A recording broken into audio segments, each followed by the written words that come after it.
me again. Okay, here we are with the third part of the Bobby Peaco trilogy. Whew, what a lot of work. But anyways, it's hard to edit like 18 hours down to a minute and a half. I don't know how I do it, but it's a gift. It's a gift. I didn't even know I had it, but I do. But I think what you'll really enjoy about this particular version is that I don't speak a lot. Yeah, don't get used to it. Don't get cocky. Don't get used to it. But Bobby really tells us a lot about his career, what he's done, the people he's worked with, the travels and tribulations that he's had in his life. And it's really fun. I've heard some of these stories and I never get tired of them. And some of them are brand new. So even better. So sit back, relax, and enjoy. And at the end, have a little bit more and a real treat, because Bobby bestowed on me last week something that I want you all to listen to. So enjoy. Yeah, because I don't remember what the hell I was wearing the last time. So. And that's what we do. Oh, neither do I. Oh, yeah. I mean, but all I really worry about for continuity is lighting's different, doesn't look the same. I think the background is different too. I think probably. The continuity is the wine. See, that's a nice glass of continuity. Have a nice glass of continuity. That's what's good. This is going to tie the whole thing together, and nobody will even question it. Well, there's a couple of things. Oh, different looks they were drinking. It's going to be like there's a Where's Waldo. It's going to be like, what's different? Let people go crazy next to each other. It's like, can you find the differences? Let people go crazy figuring that out. Yeah, trying to figure it out. Continuity, schmontinuity, I say. Don't need it. That's not easy to say. It's not easy to say. Anyways, thanks for coming back. Oh, pleasure. Thanks for asking me. I mean, any excuse to laugh and. I know. Oh, believe me. Yeah. Well, I said to him, "This is what we need." Yeah, exactly. That's what we need. Because we have no control over that right now. So. We don't. We really don't, and it will work out. But yeah, this is what we need.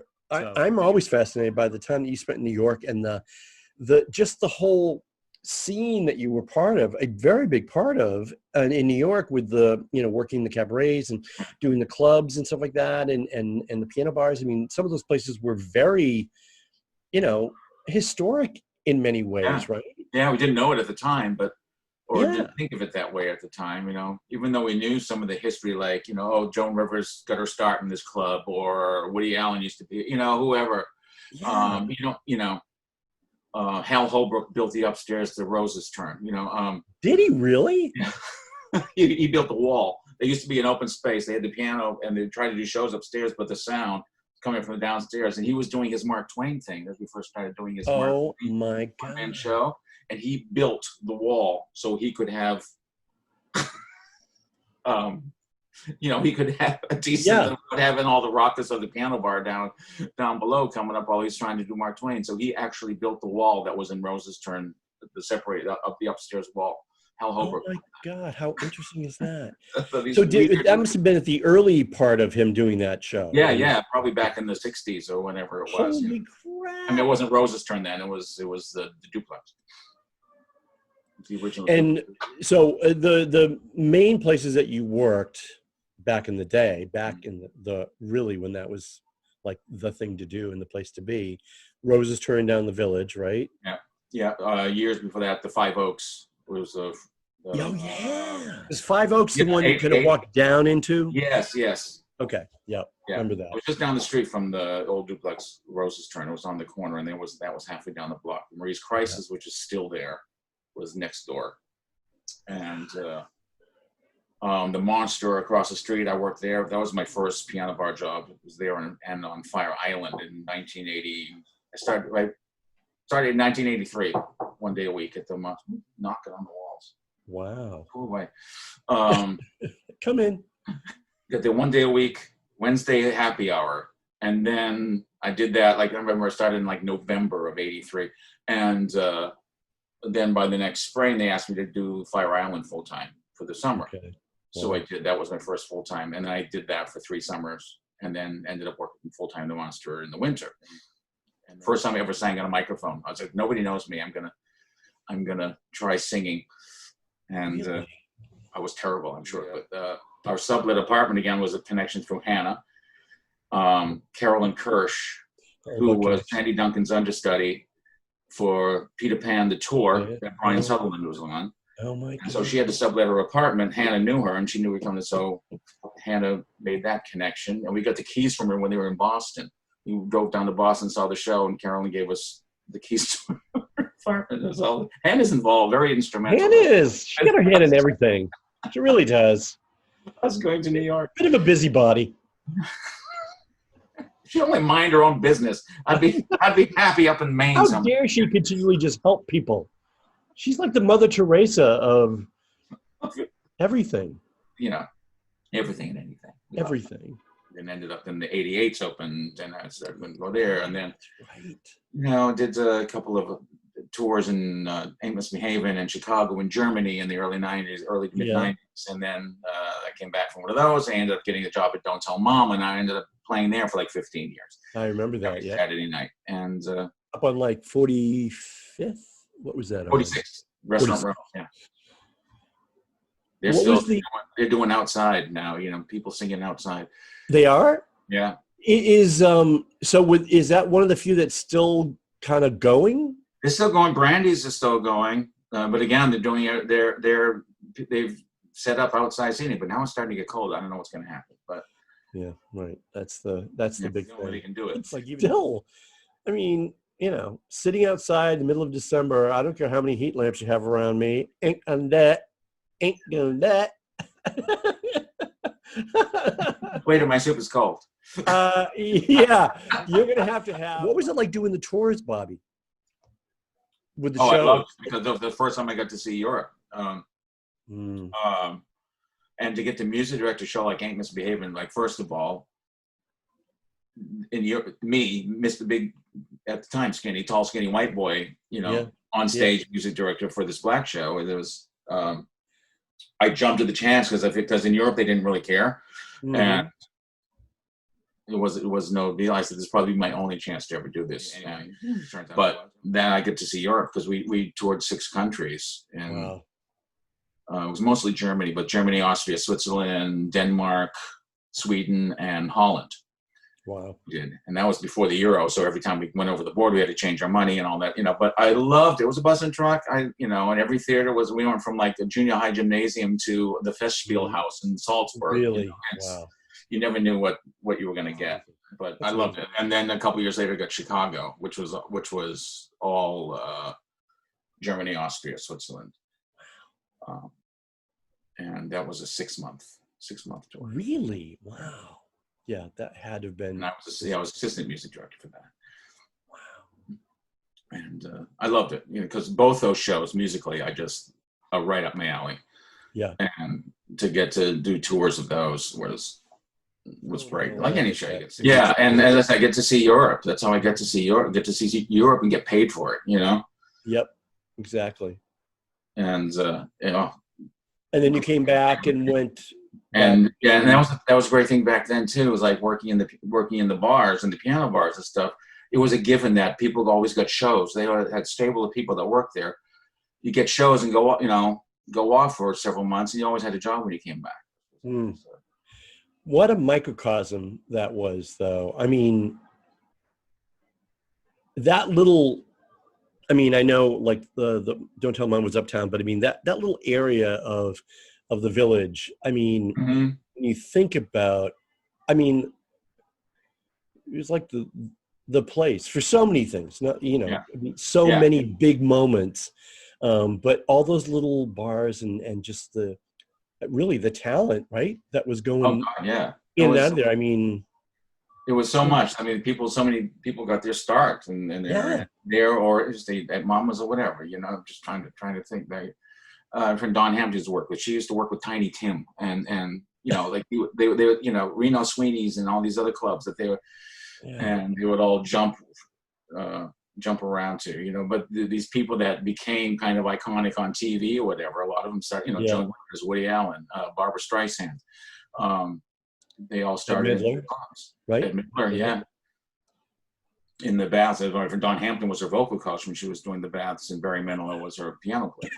Yeah. Wow. Wow. And then she took over for Bette Midler when she left, and Barry Manilow was playing for her. And so I ended up writing a lot of songs with. She died a few years ago. She would talk about a character and a half. Dawn Really? Hannah. Oh my God, was she funny? Nobody could tell a joke better than her. Or they had a competition. What was it? The Lions? I can't remember. And she was like the reigning queen. Like you get a 2-week engagement, was the audience approval, and she'd been doing it for like 22 weeks, and she got beat out by Barbara Streisand. So she was, none of her stuff fits. I was helping her fix her gowns backstage because her stuff was all. She really was a second-hand rose at that point. It just all this, and she spent an evening, and she got in the paddy wagon with Judy Garland one night. They were in after hours. We got ready. They ended up in the clink together. This kind of history that I just love. It is. Yeah, to have lived through that, though, and you were in a place where all those talented people. So I caught the tail end of it. Caught just enough of it to really miss it now. That the people now who weren't there in the 80s was kind of like when it started to not be what it was. Yeah. Into the 90s, and then it started to go away. They have no idea what the characters, I don't know. Yeah. Now, when did you and John start doing like writing show or some of the shows you guys did? At UNH. Oh, you mean the cabaret shows? Yeah. We did, the first one we did was Eric and the Snow Maidens, which was 95. That was 95. Yeah. We did like 95, 96. It was so much fun. And I'm probably jumping ahead a little bit, but then you did the stuff where you go to Italy. With Helen Baldassare, yes. Helen, that's the name I was trying. Helen Baldassare. Yeah. Another UNH. Very talented lady. Yes, we love Helen. I got to call her and talk to her a lot. Very talented lady. She seemed to have it all. Yeah. She had the voice, she had the personality, she had the charm, which Carol has recently told me is a bad word, but had charm, and she just she packaged it all up. You know what I mean? Like she's got pizzazz. She got pizzazz. She really did. I remember her coming, I think, and doing like talking to us when we were in college, and then I saw her perform a couple times, and I just remember thinking, wow. She's like a spitfire. I mean, energy just exudes from this woman, And, oh, yeah, by the way, she's actually talented. Because I know those two don't always go hand in hand. No, they don't. Yeah, no. But they do in her case. And, that was a weird thing. Again, we were supposed to go this past June. Something happened. We ended up Italy. I can't put my finger on it, but if I could, I'd have to wash it.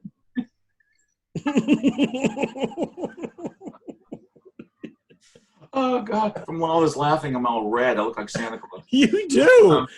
You look like you're overheating. Very fun. Now, did you work with Helen when you were doing Grease, or was that something different?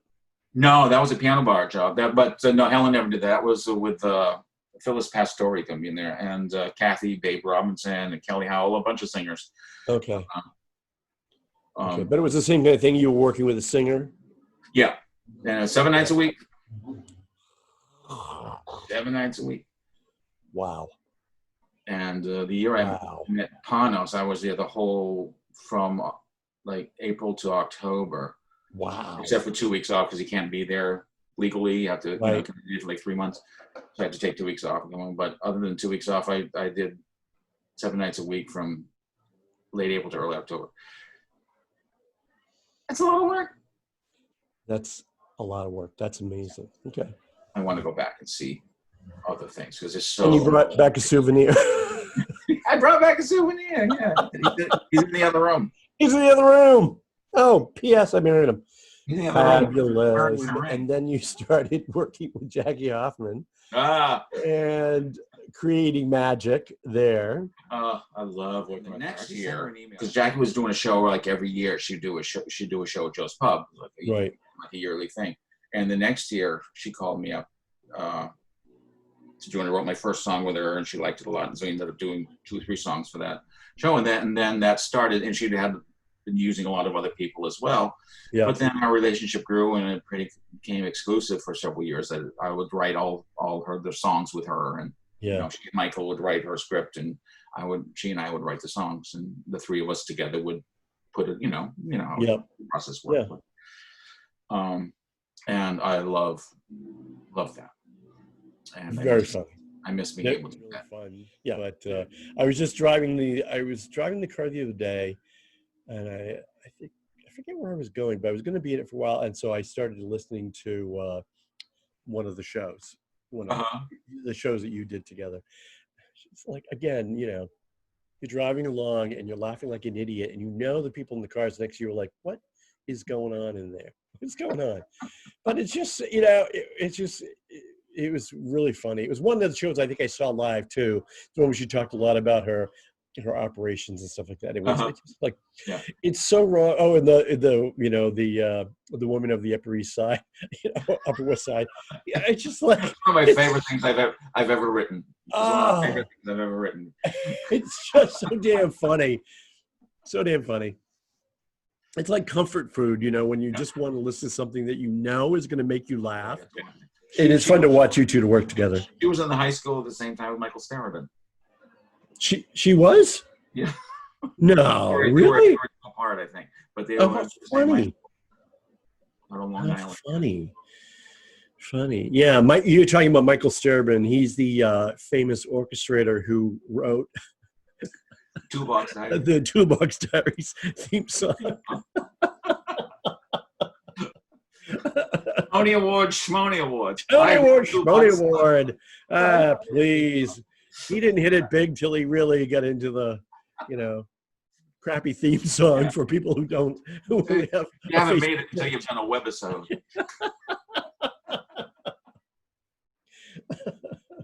But it was fun, we laughed, but it was so generous of him to do that. And it's fantastic. It is fantastic. That was really great. That was like really, really fun to listen to. And I think if I packaged it up right, you're gonna make me a star. Yeah, exactly. Oh God, I'm launching so many careers. Really, truly. Kevin, when does it all? He's a launcher.